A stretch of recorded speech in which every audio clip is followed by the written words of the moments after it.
প্রিয় শ্রোতা, আসসালামু আলাইকুম। আপনাদের জন্য শুরু করছি পিনাকি ভট্টাচার্যের লেখা ইতিহাসের ধুলোকালি বইটির ৩য় পর্ব। তো চলুন শুরু করি। মুক্তিযুদ্ধ, ভারত ও পাকিস্তান। পাকিস্তান কি ১৯৭১-এর কৃত অপরাধের জন্য ক্ষমা চেয়েছিল? অনেকে দাবি করেন পাকিস্তান ১৯৭১-এর কৃত অপরাধের জন্য ক্ষমা চায়নি, তাদের ক্ষমা চাইতে হবে। এ নিয়ে তারা নানান মন্তব্য করেন। আমাদেরও মনে হয় এই গণহত্যা করে পাকিস্তান ক্ষমা না চেয়ে থাকবে, সেটা হতে দেওয়া যায় না। আমরা ইতিহাসে কি দেখি? পাকিস্তান কি আসলেই ক্ষমা চেয়েছিল? আমরা কি সেই ক্ষমা গ্রহণ করেছিলাম? ১৯৭৪ সালের ৫ থেকে ৯ এপ্রিল বাংলাদেশ, ভারত, পাকিস্তানের পররাষ্ট্রমন্ত্রীদের ত্রিপক্ষীয় সভা অনুষ্ঠিত হয়। সেখানে বাংলাদেশের প্রতিনিধিত্ব করেন মুজিব সরকারের পররাষ্ট্রমন্ত্রী ডক্টর কামাল হোসেন। এর অন্যতম প্রধান আলোচ্য বিষয় ছিল ১৯৫ জন যুদ্ধ অপরাধীর বিচার। এই সভায় পাকিস্তানের প্রতিরক্ষা ও পররাষ্ট্রমন্ত্রী বলেন, "মাই government commandment and deploy regretted any crimes that may have been committed." আমার সরকার কোনো অপরাধ সংগঠিত করে থাকলে তার নিন্দা জানায় এবং গভীর দুঃখ প্রকাশ করছে। এদিকে পাকিস্তানের প্রধানমন্ত্রীও বলেন, "To forgive and forget the mistakes of the past in order to promote reconciliation." মিটমাট ত্বরান্বিত করার জন্য অতীতের সমস্ত ভুল ক্ষমা করে দিন এবং ভুলে যান। এই দুই বক্তব্যের পরিপ্রেক্ষিতে বাংলাদেশ সরকার সিদ্ধান্ত নেয় not to proceed with trials as an act of clemency. ক্ষমতাশীলতার নির্দেশস্বরূপ এই বিচার প্রক্রিয়ায় বাংলাদেশ আর অগ্রসর হয় না। দেশে ফিরে ১১ এপ্রিল ১৯৭৪ সালে ডক্টর কামাল হোসেন বলেন, বাংলাদেশে পাকিস্তানের যে অপরাধ করেছে তা প্রতিষ্ঠা করা, পাকিস্তান কর্তৃক তার সব অপরাধকে স্বীকার করানো এবং বাংলাদেশের বিচার অনুষ্ঠানের সামর্থ্যতা প্রতিষ্ঠা করাই ছিল প্রস্তাবিত যুদ্ধ অপরাধী বিচারের মুখ্য উদ্দেশ্য। বর্তমান ক্ষেত্রেও পাকিস্তান তার অপরাধের স্বীকার ও ক্ষমা প্রার্থনা করায় এই লক্ষ্য অর্জন করা গেছে। ডক্টর কামাল হোসেনের এই বক্তব্য পরদিন দৈনিক বাংলায় প্রকাশিত হয়। লক্ষণীয় বিষয় হচ্ছে, মুজিব সরকারের পররাষ্ট্রমন্ত্রী প্রকাশ্যে বিবৃতি দিচ্ছে পাকিস্তান অপরাধ স্বীকার করেছে ও ক্ষমা চেয়েছে। তাহলে মুজিব সরকারের পররাষ্ট্রমন্ত্রী কি সেদিন দেশের জনগণকে মিথ্যা কথা বলেছিল? এই প্রসঙ্গে উল্লেখ করা যায় ১৯৭৩ সালের নির্বাচনে যুদ্ধ অপরাধীদের বিচার আওয়ামী লীগের অন্যতম প্রধান নির্বাচনী প্রতিশ্রুতি ছিল। এটা কি তথাকথিত চেতনার সাল? এজেন্টরা জানেন না? ভালোই জানেন। তবুও তারা এটা নিয়ে কথা বলেন না কেন? কথা বলেন না কারণ তারা বাংলাদেশের জনগণকে বোকা ভাবেন। রাষ্ট্রের নানাবিধ অসঙ্গতি, জুলুম ও অন্যায় আড়াল করার জন্য তারা এমন সব বিতর্ক হাজির করেন যাতে রাষ্ট্রের জুলুম চাপা পড়ে যায়, আড়ালে চলে যায়। পাকিস্তানকে আমরা গণহত্যার দায়মুক্তি দিতে চাই না, কিন্তু চেতনাবাদীদের জবাব দিতে হবে কেন তারা এবং তাদেরই সরকার ১৯৭৪-এ পাকিস্তানের বক্তব্যকে অপরাধ স্বীকার করা আর ক্ষমা প্রার্থনা বলে গ্রহণ করেছিল। বাংলাদেশের মুক্তিযুদ্ধে ভারত কি খায়েশে সাহায্য করেছিল? আমরা বুঝতেই পারি ভারতের রাজনৈতিক উদ্দেশ্য ছিল, কিন্তু তারা তাদের বয়ানে সেই সব আলাপ কিভাবে করেছিল তার কিছু হদিস নেয়া যাক।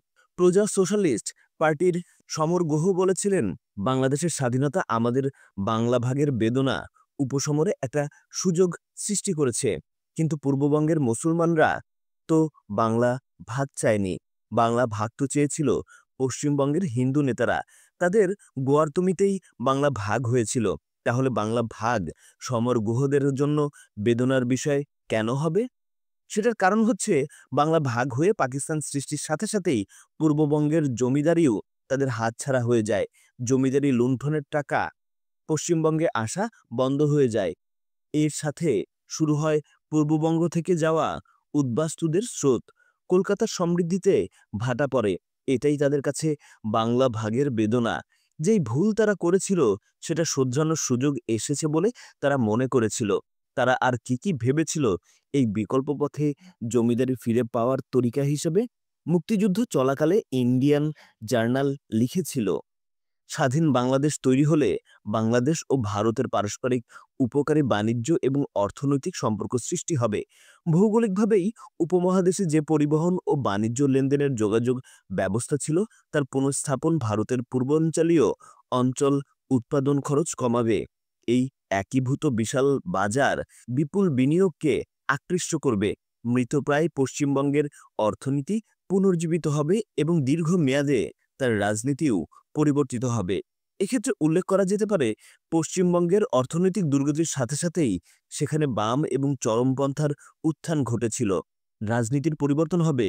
অশোক সঞ্জয় গুহ তারই ইঙ্গিত দিচ্ছেন। আর ব্রিটিশ আমলের যোগাযোগ ব্যবস্থার পুনঃস্থাপন বলতে যা বোঝাতে চেয়েছিলেন তা হচ্ছে আজকের কানেক্টিভিটির নামে ট্রানজিট আর ট্রান্সশিপমেন্ট। ১৯৭১ সালের জুলাই মাসে তারা লিখেছেন, একটি বন্ধুসুলভ বাংলাদেশ ভারতীয় পণ্যের একটি অবাধ বাজার উন্মুক্ত করে দেবে।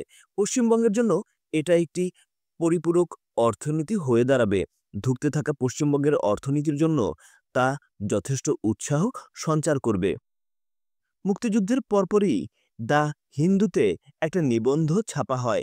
সেখানে লেখা হয়, বাংলাদেশ জন্মের ফলে ভারতের কৌশলগত প্রকল্প ত্রিপুরার তেলের অনুসন্ধানের কাজটি সম্পন্ন হবে। অপরিশোধিত তেল পাইপলাইনের মধ্য দিয়ে আসাম হয়ে পশ্চিমবঙ্গে নিয়ে যাওয়ার চেয়ে বাংলাদেশের বন্দর চট্টগ্রামে নিয়ে এসে সেখান থেকে জাহাজে পশ্চিমবঙ্গে নিয়ে এলে পরিবহন খরচ উল্লেখযোগ্য মাত্রায় কম হবে। এমনকি তারা এটাও ঠিক করে রেখেছিল যে বাংলাদেশের মুদ্রামান বেশ কিছু সময় ধরে ভারতের সমান করে রাখতে হবে, কারণ ভারতই হবে বাংলাদেশের প্রধান ও প্রভাবশালী বাণিজ্য সহযোগী। এছাড়াও বাংলাদেশ তো ম্যানুফ্যাকচার্ড পণ্য বেশিরভাগ ভারত থেকেই পাবে। ভারতীয় পুঁজি এবং বাণিজ্যিক স্বার্থ বাংলাদেশের সহজাত স্বার্থের সাথে একাকার।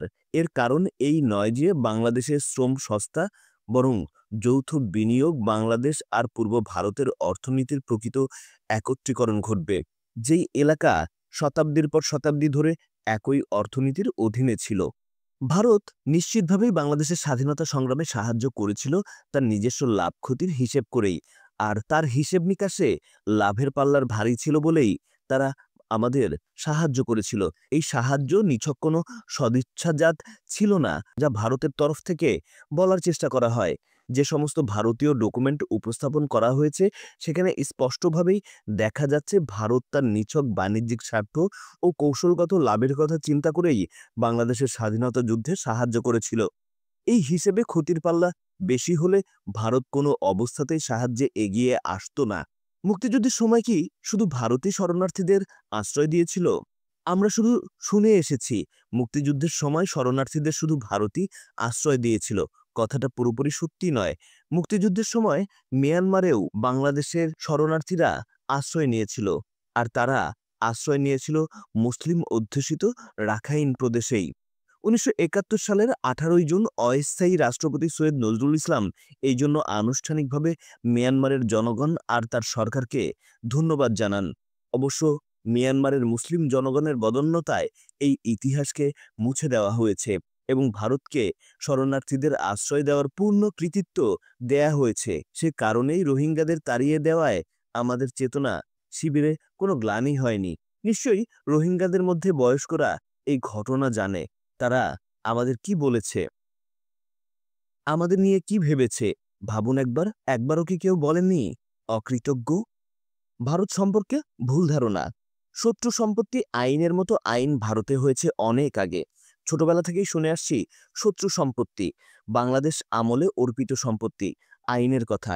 এই সময় থেকেই ভাবছি পাকিস্তান একটা বর্ণবাদী রাষ্ট্র।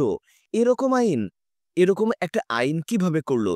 এই শত্রু সম্পত্তি আইন হয় ১৯৬৫ সালে।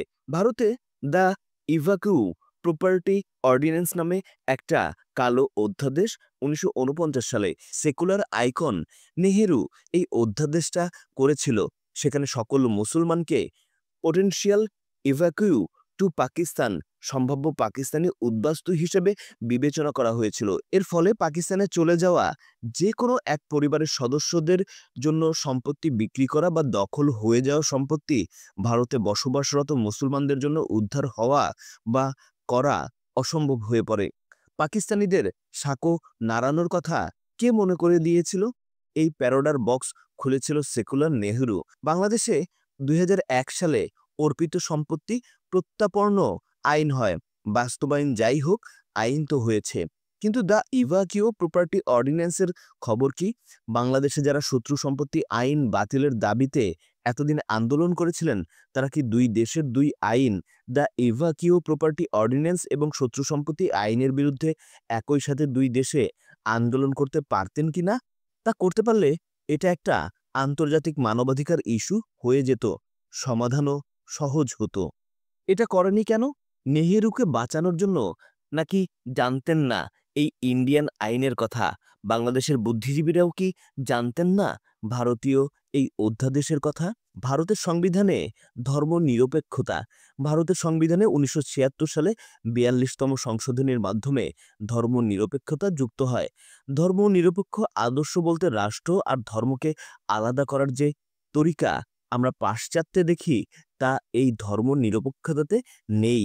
এই ধর্ম নিরপেক্ষতার অর্থ ধর্মহীন বা ধর্মে উদাসীন নয়, বরং সংবিধানের ৩য় ভাগে মৌলিক অধিকারগুলোর মধ্যে ব্যক্তি মানুষের ধর্মীয় স্বাধীনতার উপর বিশেষ গুরুত্ব দেওয়া হয়েছে। সংবিধানের ১৫ ধারা অনুযায়ী ধর্মের কারণে রাষ্ট্রের বৈষম্যমূলক আচরণ সম্পূর্ণ নিষিদ্ধ করা হয়েছে। এটা অবশ্যই যে কোনো সভ্য রাষ্ট্রের নীতি। ২৫(১) ধারায় বলা হয়েছে যে প্রত্যেক নাগরিককেই নিজের ধর্ম ঘোষণা, আচরণ এবং প্রচার করার সমান অধিকার আছে। ২৬ ধারায় আরও বলা হয়েছে যে প্রতিটি নামধারী ধর্মগোষ্ঠীরই অধিকার আছে স্বতন্ত্রভাবে নিজ নিজ ধর্মীয় প্রতিষ্ঠান নির্মাণ ও পরিচালনা করার, নিজেদের সমস্ত ধর্মীয় বিষয় নিয়ন্ত্রণ করার এবং এই উদ্দেশ্যে স্থাবর ও অস্থাবর সম্পত্তি ক্রয়, অধিগ্রহণ ও পরিচালনা করার। এই ধারায় মানুষের ধর্মবিশ্বাস এবং ধর্ম আচরণকেই মূলত উৎসাহিত করা হয়েছে। মজার বিষয় হচ্ছে, সংবিধানের ১৪ ধারায় আইনের চোখে সব নাগরিকের প্রতিটি ক্ষেত্রে সমান অধিকারের কথা বলা হয়েছে, আর ১৫ ধারায় ধর্মের কারণে কোনো নাগরিকের প্রতি বৈষম্য নীতি নিষিদ্ধ করা হয়েছে। অথচ আরও একটু খতিয়ে দেখলে দেখা যাবে ১৪ এবং ১৫ ধারায় ঘোষিত নীতি ভারতের একই সংবিধানে ও রাষ্ট্রীয় প্র্যাকটিসে নিদারুণভাবে উপেক্ষিত হয়েছে। যেমন আইন ব্যবস্থা হিন্দু ধর্মাবলম্বীদের প্রতি পক্ষপাতদুষ্ট। উদাহরণ হিসেবে বলা যায়, সংবিধানের ১৫(৪) এবং ১৬(৪) ধারায় পিছিয়ে পড়া শ্রেণীদের জন্য শিক্ষা ও চাকরিতে যে সংরক্ষণের অধিকার আছে, সরকারি নীতিতে এবং আইনে তা শুধু হিন্দু ধর্মাবলম্বীদের জন্যই প্রয়োগ করা হয়। পিছিয়ে পড়া মুসলিম বা খ্রিস্টানদের জন্য তা প্রয়োগ করা হয় না। হিন্দু ধর্মীয় প্রতিষ্ঠানগুলোতে সরকারি অনুমোদনের ব্যবস্থা রয়েছে, অথচ মুসলমানদের ধর্মীয় প্রতিষ্ঠানগুলোতে সেরকম অনুদানের কোনো বিধি নেই। আবার অবিভক্ত হিন্দু পরিবারের জন্য আয়কর আইনের কয়েকটি বিশেষ সুবিধা দেওয়া হয়েছে, যা অন্য ধর্মের মানুষের ক্ষেত্রে নেই। আমাদের সেকুলার পন্থীদের কাছে ভারতের নিরপেক্ষতার মডেলই আদর্শ। ভারতের মডেলের ধর্মচারণকে মূলত উৎসাহিত করা এবং ভেতরে ভেতরে হিন্দুত্বের প্রতি পক্ষপাতের বিষয়ে তারা কি বলেন জানতে ইচ্ছে করে। ভারতীয় নিরপেক্ষতার স্বরূপ ভারতের প্রথম সাধারণ নির্বাচনের একটা পোস্টারে নেহেরুর নির্বাচনী প্রতিশ্রুতি ছিল সেকুলার ভারত গড়ার। কিন্তু নেহেরু তার জীবদ্দশায় ভারতের সংবিধানে সেকুলারিজম শব্দটা যোগ করেনি। ভারতের সংবিধানে সেকুলারিজম যুক্ত হয়েছে ১৯৭৬-এ। অবাক বিষয় নয় কি? ভারতের সংবিধানে সেকুলারিজম যেই ফর্মে ঢুকেছে, সেটার পর্যালোচনা করলে এটাই বেরিয়ে আসে যে বাংলাদেশের জন্ম ভারতীয় মানুষে কিছু পরিবর্তন করেছিল। আজন্মশত্রু পাকিস্তানের বুক চিরে যে নতুন রক্তাক্ত বাংলাদেশের জন্ম হলো, সেই বাংলাদেশের মুসলমানরাই তো পাকিস্তান আন্দোলনের অগ্রণী ছিল। এই পরিবর্তিত শত্রু কে কি নামে ডাকলে স্বস্তিকর হয় ভারতের জন্য? আমার ধারণা, বাংলাদেশের কাঁধে চাপিয়ে দেওয়া সেকুলারিজম সেই স্বস্তিকার ডাকনাম, যা বাংলাদেশের মুসলমান পরিচয়কে তাদের কাছে মৃদু করে। নেহরু নিজেকে প্রকাশ্যে ধর্মে অবিশ্বাসী বলতেন, কিন্তু Ashis Nandy the romance of the state and the fate of dissent in দ্য ট্রপিক্সে জানাচ্ছেন নেহরু ছিলেন জ্যোতিষী বিশ্বাসী এবং ব্যক্তিগত জীবনে গোপনাচারী হিন্দু। বামপন্থী নেতাজি সুভাষ বসু ছিলেন এক গীতাপ্রাণ গুপ্ত সন্ন্যাসী এবং ধর্মনিরপেক্ষ ভারতীয় ন্যাশন স্টেটের প্রকাশ্য পূজারিণী এবং প্রকাশ্যে ধর্মে অবিশ্বাসী ইন্দিরা গান্ধী, যার হাত ধরেই ধর্মনিরপেক্ষতা রাষ্ট্রীয় নীতি হিসেবে ভারতের সংবিধানে ঢুকেছে। তিনি হোমযজ্ঞ বা তীর্থযাত্রার অংশ না নিয়ে থাকতে পারতেন না। তাই ভারতের সেকুলারিজমের ধারণা মুসলমানদের পরিচয়ের বিপরীতে দাঁড়ানো একটি রাজনৈতিক প্রপঞ্চ, যার সাথে ইউরোপের অ্যালাইনমেন্টের কোনো যোগ নেই। ভারতের রাষ্ট্রীয় প্রতীক অশোক স্তম্ভে কি লেখা আছে? অশোক স্তম্ভ হল ভারত রাষ্ট্রের এনব্লেম বা রাষ্ট্রীয় প্রতীক। এটার নিচে সংস্কৃতে লেখা আছে ভারতের রাষ্ট্রীয় নীতিবাক্য সত্যমেব জয়তে। এর অর্থ সত্যের জয় অবশ্যম্ভাবী। অর্থ যতই মধুর হোক না কেন, এটা ধর্মীয় মন্ত্র। সত্যমেব জয়তে মার্কণ্ড উপনিষদের একটি মন্ত্র। সেকুলার ভারতে রাষ্ট্রীয় নীতিবাক্য উপনিষদ থেকে নেওয়া যাবে, কিন্তু বাংলাদেশের রাষ্ট্রীয় নীতিবাক্য যদি কোরআন থেকে নেওয়া হয়, সেটা যতই মধুর হোক না কেন, তাহলে সব সেকুলাররাই হৈ হৈ করে উঠবেন, গেল গেল বলে রব তুলবেন। যখন ভারতের এই এনব্লেমটা প্রস্তাবিত হয়েছিল, তখন সেখানে উপনিষদের মন্ত্র দেওয়ার কোনো প্রতিবাদ হয়েছিল? কেউ কি জানেন তখন সেকুলাররা কি হইচই করেছিল? হিন্দু ও মুসলমান প্রসঙ্গ, সাম্প্রদায়িক শব্দটা কেন গালি হিসেবে ব্যবহৃত হয়? এটা খুব কৌতূহল উদ্দীপক প্রশ্ন। কোনো সম্প্রদায়ের সাথে বাস করা ও মিশে থাকার ফলে তাদের জন্য তৈরি হওয়া আলাদা অনুভূতি সৃষ্টি নেতিবাচক কিছু না। নিজ সম্প্রদায়ের সাথে থাকা বোঝাতে সাম্প্রদায়িক একটা ইতিবাচক শব্দ। ঠিক যেমন ইংরেজিতে কমিউন বা কমিউনিটি শব্দটা খুবই ইতিবাচক শব্দ। কোনো ডোরেগেশন বা ডোরেগেটরি শব্দের অর্থ নয় এটা। বাংলা ভাষাভাষীদের কাছে সাম্প্রদায়িক শব্দটাকে গালি হিসাবে চালু করে তোলার কৃতিত্ব হিন্দুদের। এটা মুসলমানদের গালি দেওয়ার জন্য হিন্দুদের একটা আবিষ্কৃত শব্দ। এমনভাবে শব্দটা ব্যবহার করা হয় যেন এটা শুনতে শোনায় এমন, তুই বেটা মুসলমান।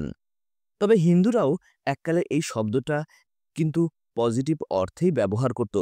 1827 সালে কলকাতা থেকে প্রকাশিত দর্পণ পত্রিকায় একজন সম্পর্কে ভালো কথা বলার জন্য লেখা হয়েছে, সাম্প্রদায়িক মর্যাদক পরপরক সহনশীল মনুষ্য ছিলেন। এখানে সাম্প্রদায়িক শব্দটির অর্থ আপন সম্প্রদায়ের। সম্প্রদায়ের মানুষ বোঝাতে রবীন্দ্রনাথও ব্যবহার করেছেন এই শব্দটা। তিনি লিখেছেন, জরূপে সৌন্দর্য পূজা বলিয়া একটা সাম্প্রদায়িক ধোঁয়া আছে।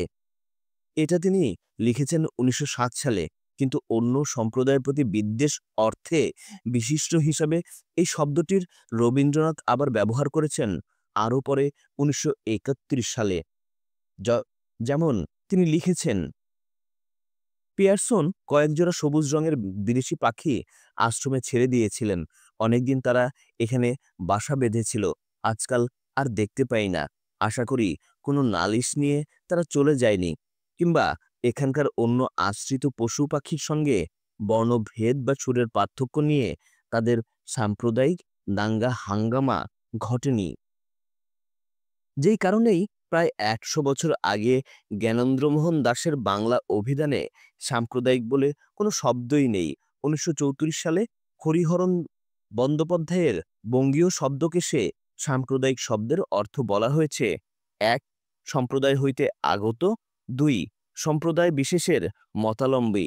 কিন্তু অধুনা সংসদ বাংলা অভিধানে এই সাম্প্রদায়িকতা শব্দের এই অর্থ একটা 3 নম্বর অর্থ যুক্ত হতে দেখি, তা হচ্ছে সম্প্রদায়গত ভেদ বুদ্ধি সম্পন্ন। তাহলে আমরা খুব স্পষ্টভাবে দেখতে পেলাম এই শব্দটিকে একটা গালি হিসেবে ব্যবহার করার জন্য এখানে খুব কৌশলে নির্মাণ করা হয়েছে। কিন্তু গালিটা কাকে? এবার দেখুন এটার প্রথম দিককার পলিটিক্যাল ব্যবহার। 1937 সালে শেরেবাংলা অবিভক্ত বাংলার প্রধানমন্ত্রী হয়ে বেঙ্গল প্রজাস্বত্ব আইনের একটা সংশোধনী বিল আনেন। এই বিলে ছিল বঙ্গীয় প্রজাস্বত্ব আইনের 3টে সংশোধনী। বলে রাখা ভালো, এই বঙ্গীয় প্রজাস্বত্ব আইন দিয়ে চিরস্থায়ী বন্দোবস্তের মাধ্যমে আমাদের পূর্বপুরুষদের জমি কেড়ে নিয়ে জমিদারি প্রথার আইনি ভিত্তি সৃষ্টি করা হয়। শেরেবাংলার সংশোধনীগুলো ছিল, 1 রায়ত যদি জমির হস্তান্তর করতে চায় জমিদারের বাগড়া দেওয়া ছাড়া জমি স্বাধীনভাবে হস্তান্তর ও ভাগ করতে পারবে। ২.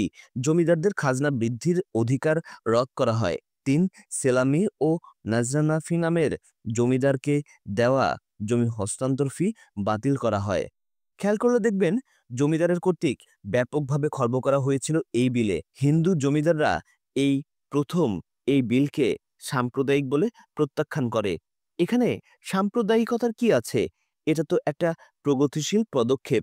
জমিদারের পেটে লাথি মেরেছে ঠিকই, কিন্তু এটা সাম্প্রদায়িক হয় কিভাবে? এরপরে ১৯৪৮ সালের ৭ এপ্রিল পূর্ব বাংলার বিধান পরিষদে জমিদারি প্রথার উচ্ছেদের জন্য পূর্ব বাংলার জমিদারি ক্রয় ও প্রজাস্বত্ব বিল উত্থাপন করা হয়। বিধানসভার নেহেরু কংগ্রেসের সদস্যরা বিলটির বিরোধিতা করেন। একজন বিধায়ক বলেন, স্যার, আমি এ ব্যাপারে আরও বলতে চাই যে দুর্ভাগ্যবশত অধিকাংশ বড় জমিদাররা হিন্দু হওয়ার ফলে তা প্রস্তাবিত বিলটিকে একটা সাম্প্রদায়িক চরিত্র দান করবে। এই কংগ্রেসি আলোকে এইবার সাম্প্রদায়িকতা আর অসাম্প্রদায়িকতা শব্দ দুটোর মর্মার্থ খুঁজুন। এর মর্মার্থ হচ্ছে, আমার সেই জমিদারি রুস্তমি ফিরিয়ে দাও। তাই সেকুলার বয়ানে সাম্প্রদায়িকতা মানে জমিদারি কেড়ে নেওয়া, আর অসাম্প্রদায়িকতা অর্থ হচ্ছে জমিদারি ফেরত দেওয়া। অবশ্য তারা জমিদারি মানে ম্যাটেরিয়াল ফর্মে জমিদারি বোঝায় না। যা বোঝায় তা হচ্ছে সেই জমিদারির শান শওকত, সামাজিক প্রতিপত্তি, রাজনৈতিক প্রভাব, কালচারাল রুস্তমি, এগুলো সবই। অর্থাৎ হিন্দুদের তৈরি বয়ানে চিন্তার কাঠামো এবং কনস্ট্রাকশনের যে বিরোধিতা করবে, হিন্দুদের সামাজিক, রাজনৈতিক ও সাংস্কৃতিক অথরিটি করে সাজানো বাগানের অর্ডার বা শৃঙ্খলায় যে আঘাত করবে, ভিন্নভাবে সাজাতে চাইবে, নিজেদের ভাগ অধিকার চাইবে, সেকুলার ও হিন্দুকুল তাকে সাম্প্রদায়িক আখ্যা দেবে। বাংলাদেশের হিন্দু জনসংখ্যা কমছে কেন? বাংলাদেশ সম্পর্কে ভারতে একটা প্রচারণা আছে যে বাংলাদেশে হিন্দু জনসংখ্যা কমছে কারণ তারা বাংলাদেশে মুসলমানদের নির্যাতনের কারণে থাকতে পারে না, তাই তারা দেশ ত্যাগ করে। এই বয়ানের পক্ষে তারা সব সময় সোচ্চার থাকে। অস্বীকার করছি না যে বাংলাদেশে হিন্দু নির্যাতিত হয় না, কিন্তু নির্যাতনের কারণে দেশ ত্যাগ করায় হিন্দুদের সংখ্যা কমেছে, এটা কোনোভাবেই তথ্য সমর্থন করে না। এখানে একটা তথ্যচিত্র দেয়া হয়েছে ১৯০১ থেকে ২০০১ সাল পর্যন্ত। বাংলাদেশে হিন্দু জনসংখ্যা কমার দুটো প্রধান কারণ। ১. ভারতের হিন্দুত্ব ভারতের রাষ্ট্রকে হিন্দুত্বের পিতৃভূমি এবং পবিত্র ভূমি বলে দাবি করে। তাই এই রাষ্ট্র অভারতীয় রাষ্ট্রে বসবাসরত সংখ্যালঘু হিন্দুদের মনে এটা বিকল্প নাগরিকত্বের সম্ভাবনাকে জাগ্রত রাখে। তারা ভারত রাষ্ট্রকে অবচেতন মনে নিজের পলিটিক্যাল এজেন্ট হিসেবে ভাবতে থাকে। ভারত রাষ্ট্র হিন্দুত্ববাদ দিয়ে তাদের এক তীব্র ধর্মীয় জজবায় আকর্ষণ করতে থাকে। একইভাবে শ্রীলঙ্কান তামিলদের ভারতে মাইগ্রেশনের একটা ট্রেন্ড আছে। নেপাল থেকে হিন্দুদের তো ভারতে মাইগ্রেশন হয় না, কারণ তারাই তাদের রাষ্ট্রে সংখ্যাগরিষ্ঠ। কিন্তু বাংলাদেশ থেকে অনেক হিন্দু তাদের পলিটিক্যাল এজেন্ট ভারত রাষ্ট্রে নিজেদের মাইগ্রেট করতে পছন্দ করে, যার ফলে বাংলাদেশে হিন্দুদের সংখ্যা কমছে। ২. হিন্দু জনগোষ্ঠীর প্রজনন হার কম। ১৯০১ সাল থেকে হিন্দুদের প্রজনন হার মূলত ২ থেকে ৫%। ১৯৪১ সালেই তা একবার ১০%-এর ওপরে উঠেছিল। মুসলমানদের প্রজননের হার ১৯৪৭-এর পর থেকেই ২০%-এর ওপরে। অবাক করার বিষয় হচ্ছে বাংলাদেশে খ্রিস্টান ও বৌদ্ধ সম্প্রদায়ের সংখ্যা বাড়ছে। এমনকি শেষ সেন্সাসে বৌদ্ধ জনগোষ্ঠী মুসলমানদের চেয়ে প্রায় দ্বিগুণ বেড়েছে। ধর্মীয় নির্যাতনই যদি জনসংখ্যা কমার একমাত্র কারণ হতো, তাহলে বৌদ্ধ ও খ্রিস্টীয় জনসংখ্যা বাড়ার কোনো কারণ ছিল না। তাহলে বাংলাদেশে ধর্মীয় নির্যাতন নিয়ে কি আমাদের কিছুই বলার নেই? নিশ্চয়ই আছে। এই সমস্যা আসলে কোনো ধর্মীয় সমস্যা নয়। এই সমস্যা মূলত রাষ্ট্র গঠনের সমস্যা। একটা সফল রাষ্ট্র বানাতে পারলে এই সমস্যা থাকতো না। এপার ও ওপারের সেকুলাররা মনে করে বাংলাদেশকে সাম্প্রদায়িক প্রমাণ করতে না পারলে বুঝি নাগরিক হিসেবে হিন্দু বা হিন্দু সম্প্রদায়ের উপর অত্যাচার ও নির্যাতনের আর কোনো ব্যাখ্যা দেওয়া যাবে না। হিন্দু যে কারণেই নির্যাতিত হোক, তাকে সংখ্যাগরিষ্ঠ মুসলমানদের হাতে সংখ্যালঘু হিন্দুর অত্যাচার, নির্যাতন হিসেবে ব্যাখ্যা যেন করতেই হবে। হিন্দু নির্যাতন মাত্রাই সাম্প্রদায়িকতা প্রমাণ করার অভ্যাস থেকে আমাদের বেরিয়ে আসতে হবে। হিন্দু যে কারণেই নির্যাতিত হোক, তাকে সংখ্যাগরিষ্ঠ মুসলমানদের হাতে সংখ্যালঘু হিন্দুদের অত্যাচার নির্যাতন হিসেবে ব্যাখ্যা করা যাবে না। এটাই ওয়ান অন টেরর প্রজেক্টের বয়ান, যার লক্ষ্য হচ্ছে মুসলমানদের বর্বর, পরম ধর্মে অসহিষ্ণু, ভিন্ন চিন্তার প্রতি খড়গহস্ত হিসেবে দেখানো। এদেশের হিন্দুদের নিজেদের বাংলাদেশের নাগরিক হিসেবে হিস্সা দাবি করতে হবে, অথচ অবাক বিষয়, বাংলাদেশের হিন্দুরা নাগরিক হিসেবে নয়, বরং হিন্দু হয়ে আলাদা সুরক্ষা দাবি তুলেছে। হিন্দু, বৌদ্ধ, খ্রিস্টান ঐক্য পরিষদ জনসংখ্যার ভিত্তিতে বাংলাদেশের হিন্দুদের জন্য আলাদা আসন দাবি করেছে। বাংলাদেশ জাতীয় হিন্দু মহাজোট আরও স্পষ্টভাবে পৃথক নির্বাচন ব্যবস্থা, পৃথক মন্ত্রণালয় ও সংসদে ৬০টি সংরক্ষিত আসনের দাবি জানিয়েছে। এটা ভুলে গেলে চলবে না, বাংলাদেশে যে বাঙালি জাতীয়তাবাদের শাসন চলছে, সেই শাসকদের অংশ হিসেবে হিন্দুরাও জাতীয় সংখ্যাগুরু। বাঙালি জাতির অংশ হিসেবে তার সম্প্রদায়গত অবস্থান নির্যাতিতের নয়। বাংলাদেশে যে ফ্যাসিস্ট শাসন জনগণের উপরে চেপে বসেছে, তার ভিত্তিকে প্রশ্ন করতে না শিখলে আমরা কখনোই বাংলাদেশকে একটা অগ্রসর রিপাবলিক হিসেবে গড়ে তুলতে পারবো না। হিন্দু নির্যাতনের ফয়সালা তো দূরের কথা, হিন্দুরা কি বাংলাদেশে নিপীড়িত? হিন্দুরা বাংলাদেশে নিপীড়িত, এটা হচ্ছে ইন্ডিয়ান বয়ান। বাংলাদেশের বাম, সেকুলার ও চেতনাবিদরা এই ইন্ডিয়ান পজিশনকে ইন্টেলেকচুয়ালি সাপোর্ট করে। ইন্ডিয়া বাংলাদেশকে একটা আধুনিক রিপাবলিক হিসেবে না দেখিয়ে নানা ধর্মে বিভক্ত রাষ্ট্র হিসেবে চিন্তা করে। সেই রাষ্ট্রে নাগরিকের বদলে হিন্দু আর মুসলমান সম্প্রদায় বাস করে এবং সংখ্যাগরিষ্ঠ মুসলমানরা হিন্দুদের কুপিয়ে দেশ ছাড়া করছে। এই বয়ান হিন্দুত্ববাদী রাজনীতিতে সুবিধা দেয়। বাংলাদেশের রাষ্ট্রের ফ্যাসিস্ট চরিত্রের কারণে এই রাষ্ট্রের সকল নাগরিক সমানভাবে নিপীড়িত ও নির্যাতিত। এই সত্যটাকে আড়াল করা যায়। সরকারের চিন্তার বাইরে রাজনৈতিক চিন্তার লোকেরা যে নিজেদের ভিটেই যেতে পারে না, মাঝে মধ্যে সেই সত্যটাও আড়াল হয়ে যায়। গুম, অপহরণ, ক্রসফায়ার, জেল, জুলুম আর গুলিতে যে সংখ্যাগরিষ্ঠ মুসলমান সম্প্রদায় অনেক বেশি নির্যাতিত, আর যে অনেক বেশি রক্ত ঝরছে, জীবন গেছে, সেই সত্যটাও আড়াল হয়ে যায়। ইন্ডিয়ান এই যুক্তির পক্ষে তারা যে তথ্য হাজির করে তা হচ্ছে, বাংলাদেশে হিন্দু জনসংখ্যা কমছে, তারা দেশ ত্যাগ করছে, অথচ বাংলাদেশে খ্রিস্টান ও বৌদ্ধ সম্প্রদায়ের সংখ্যা বাড়ছে। এমনকি শেষ সেনাশাসে বৌদ্ধ জনগোষ্ঠী মুসলমানদের চেয়ে প্রায় দ্বিগুণ হারে বেড়েছে। ধর্মীয় নির্যাতনে যদি জনসংখ্যা কমার একমাত্র কারণ হতো, তাহলে বৌদ্ধ ও খ্রিস্টান জনসংখ্যা বাড়ার কোনো কারণই ছিল না। এর কারণ অন্য কোথাও। কলকাতার বর্ণ হিন্দুরা বাংলাদেশের সাথে থাকতে চায়নি ১৯৪৭-এ, তাদের সাথে ক্ষমতা ভাগাভাগি করতে চায়নি। তাই মুসলমানরা না চাইলেও হিন্দুদের জেদের কারণে বাংলা ভাগ হয়েছে। হিন্দুরা মুসলমানদের সাথে এক দেশের নাগরিক হয়ে থাকবে না, তাই তারা সেই সময় থেকেই দেশ ত্যাগ করছে। এটা সম্প্রদায়গত সচেতন সিদ্ধান্ত, কিন্তু তারা এর দায় বাংলাদেশের মুসলমানদের উপর চাপাতে চায়। এখানে বাঙালি মুসলমানদের কোনো দায় নেই। আমি আগেই বলেছি, ভারতের হিন্দুত্ববাদ ভারত রাষ্ট্রকে হিন্দুত্বের পিতৃভূমি এবং পবিত্র ভূমি বলে দাবি করে। ভারত রাষ্ট্র অভারতীয় সংখ্যালঘু হিন্দুদের মনে করে একটা বিকল্প নাগরিকত্বের লোভ জাগিয়ে তোলে। অভারতীয়রা ভারত রাষ্ট্রকে অবচেতন মনে নিজের পলিটিক্যাল এজেন্ট হিসেবে ভাবতে থাকে। ভারত রাষ্ট্র হিন্দুত্ববাদ দিয়ে তাদের এক তীব্র ধর্মীয় জজবায় আকর্ষণ করতে থাকে। আমরা বাংলাদেশে মুসলমানের লগে মিলিয়া মিশিয়া থাকুম, এই চিন্তা হিন্দু সম্প্রদায়ের মধ্যে যেদিন থেকে শুরু হবে, সেদিন বাংলাদেশের নতুন জামানা শুরু হবে। হিন্দু নির্যাতনে ইন্ডিয়ান রেকর্ড বাজিয়ে বাংলাদেশে পরিস্থিতির কোনো পরিবর্তন আনতে পারবে না। এটা যত তাড়াতাড়ি বাম, সেকুলার ও চেতনাজীবীরা বুঝবে, ততই হিন্দুদের মঙ্গল। এই সত্য কথাটার জন্যই আমি বাম, সেকুলার এবং চেতনাবাজ আর শিবসেনাদের কাছে হিন্দু বিদ্বেষী হয়ে যাই। আশ্চর্যের বিষয়, এই ভূখণ্ডে প্রথম সাম্প্রদায়িক দাঙ্গা কোথায় হয়? আমাকে অনেক আগে এক রাজনৈতিক নেতা গলা কাঁপিয়ে বলেছিলেন, জানেন, আমাদের ময়মনসিংহ এমন প্রগতিশীল এলাকা যে এখানে জীবনেও কোনো সাম্প্রদায়িক সমস্যা হয়নি।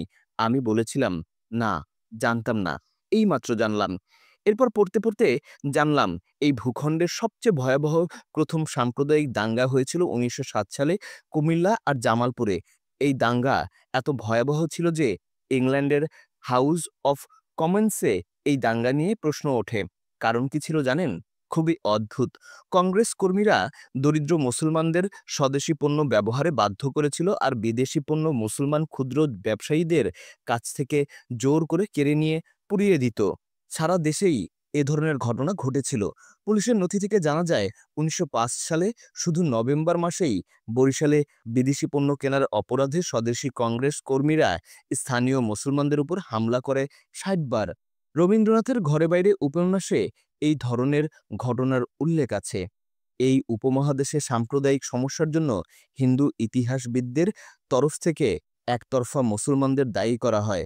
তাদের ভাবখানা এমন যে, আমরা তোমাদেরই পিটাইব, তোমরা ব্যথা পাইবা কেন?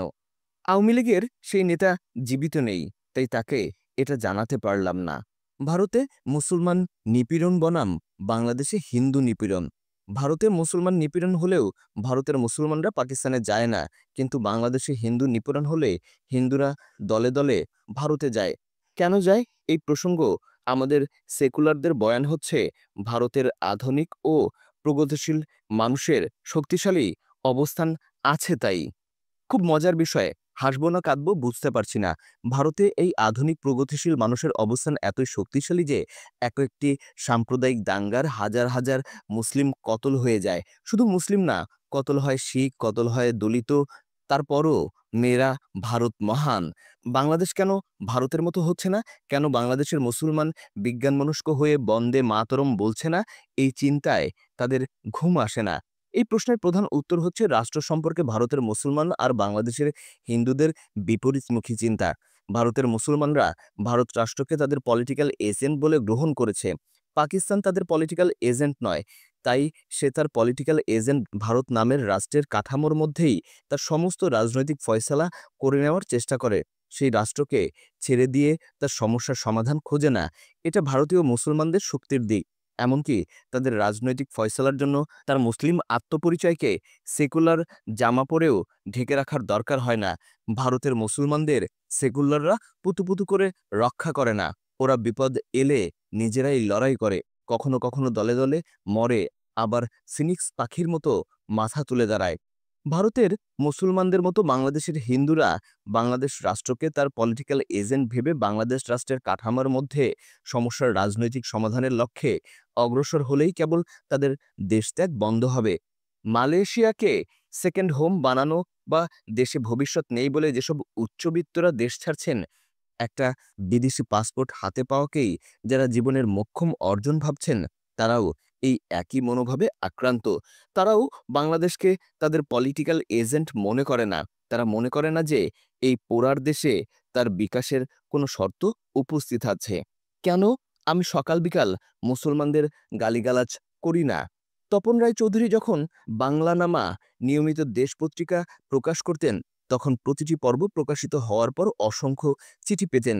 তিনি স্বীকার করেছেন তার মধ্যে দু একজন পত্রলেখক তার ভুল ধরিয়ে দিয়েছেন। বাংলানামা বই আকারে প্রকাশিত হওয়ার পরে তিনি প্রথম সংস্করণে নিবন্ধনে সেসব লেখকদের কৃতজ্ঞতা জানিয়েছেন। তবে এটা উল্লেখ করার পরেই তিনি একটা খুব মজার বিষয় উল্লেখ করেছেন। তিনি লিখেছেন, কিছু পত্রলেখকের চিঠিতে এক বিচিত্র বিদ্বেষপ্রণোদিত মনোভঙ্গির প্রকাশ দেখেছি। অনেকেরই আপত্তি, মুসলমানদের আমি যথোচিত গালিগালাজ করিনি। কুমিল্লায় জন্ম নেওয়া এই বিখ্যাত ভারতীয় ইতিহাসবিদ আজ বেঁচে নেই, তাই সেসব পত্রলেখকদের দল আমার লেখা দেখে প্রোফাইলে এসে সমালোচনার ঝড় তোলে।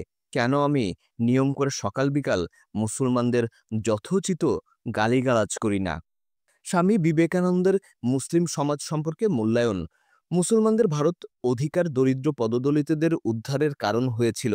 এই জন্যই আমাদের এক পঞ্চমাংশ ভারতবাসী মুসলমান হইয়া গিয়েছিল। কেবল তরবারি আর বন্দুকের বলে ইহা সাধিত হইয়াছিল, এই কথা মনে করা নিতান্ত পাগলামি মাত্র। স্বামী বিবেকানন্দ মাদ্রাজে 1897 সালে ভারতের ভবিষ্যৎ শীর্ষক বক্তৃতায় এইসব কথা বলেন। বিবেকানন্দর এই কোটেশন দেখে হিন্দু দাদারা যদি মনে করে থাকেন যে আপনাদের ছোট করার জন্য আমি এটা খুঁজে বের করেছি, তাহলে ভুল করবেন।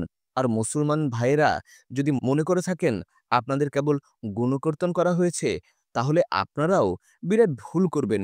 হিন্দুত্ব আর মুসলমানিত্ব থেকে কিছু সময়ের জন্য বের হয়ে ভারত এবং বাংলার ইতিহাসটা বোঝার চেষ্টা করুন, মঙ্গল হবে। হিন্দু বৌদ্ধ খ্রিস্টান ঐক্য পরিষদের দাবি রাষ্ট্রধ্বংসের পায়তারা। যুগান্তর ৮ এপ্রিল ২০১৭ এটি সংবাদ ছাপা হয়েছে।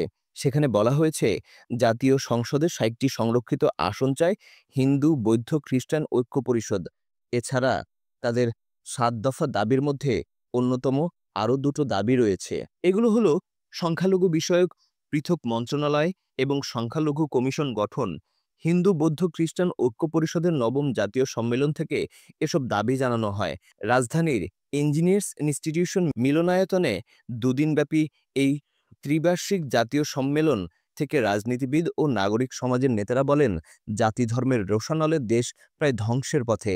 আজ কেবল সংখ্যালঘুই আক্রান্ত নয়, মুক্তিযুদ্ধ ও মুক্তিযুদ্ধের চেতনা আক্রান্ত, ধর্ম নিরপেক্ষতা ও অসাম্প্রদায়িকতাও আক্রান্ত, সার্বিকভাবে গোটা বাংলাদেশই আক্রান্ত।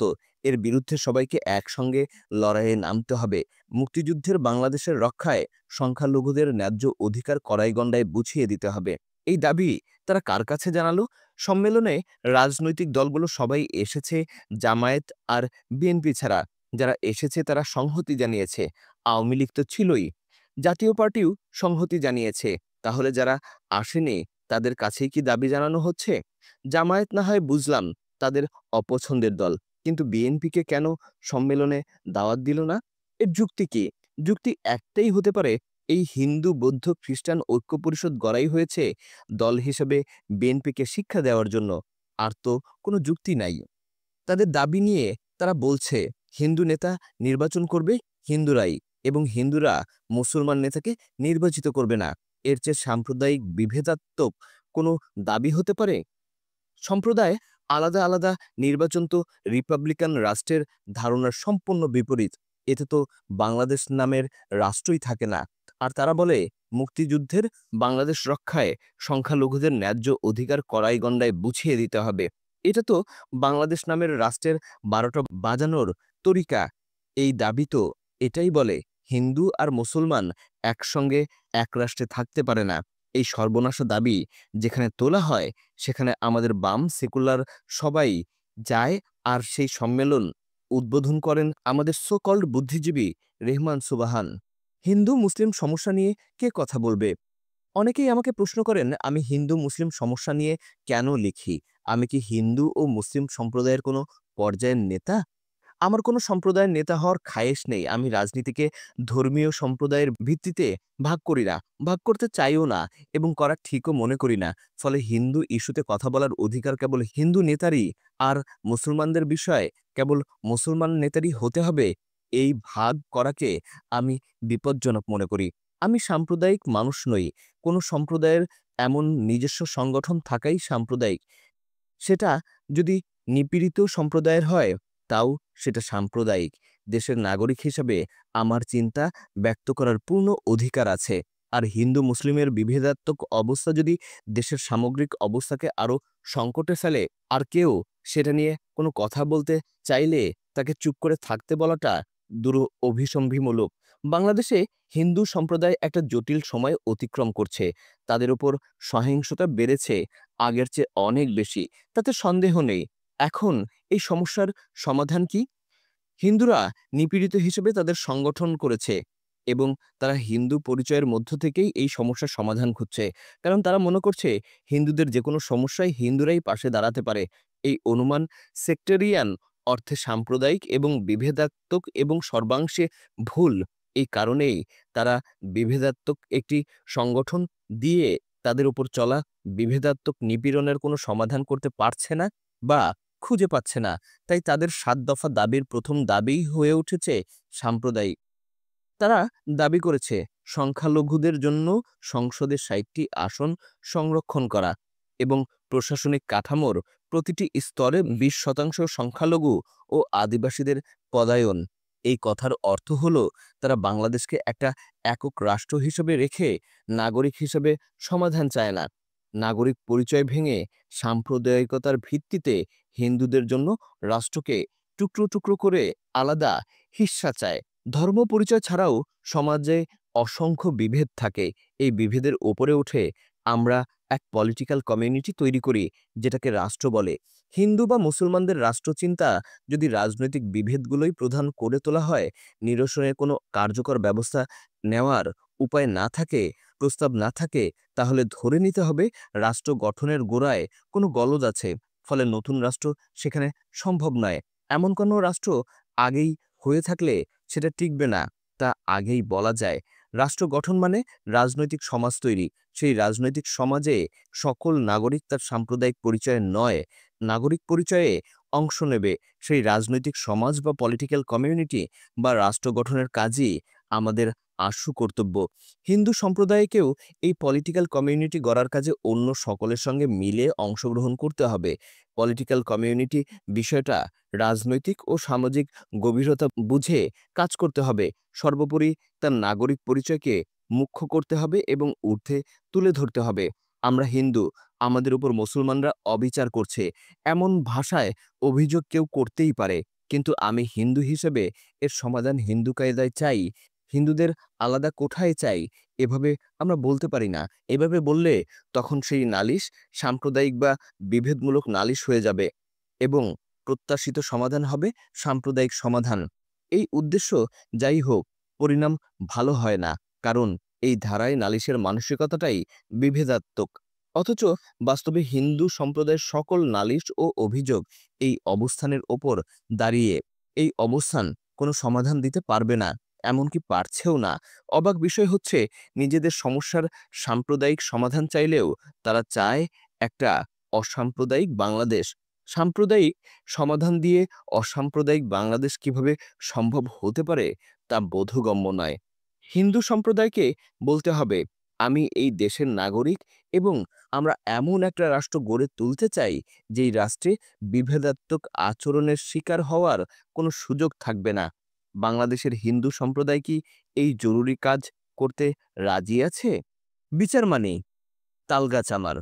হিন্দু বৌদ্ধ খ্রিস্টান ঐক্য পরিষদ মনে করে বাংলাদেশের রাষ্ট্রধর্ম ইসলাম হওয়ার কারণে তারা দ্বিতীয় শ্রেণীর নাগরিক হয়ে গেছেন। যদিও কোনোদিন তারা স্পষ্ট করে বলেননি রাষ্ট্রধর্ম ইসলাম হওয়ার কারণে রাষ্ট্রের চরিত্রে কি কি পরিবর্তন সাধিত হয়েছে। আমি তাদের কনসার্ন আমলে নেওয়ার পক্ষে। তারা বলেন ৭২-এর সংবিধান অবিকৃতভাবে পুনর্বহাল করতে হবে।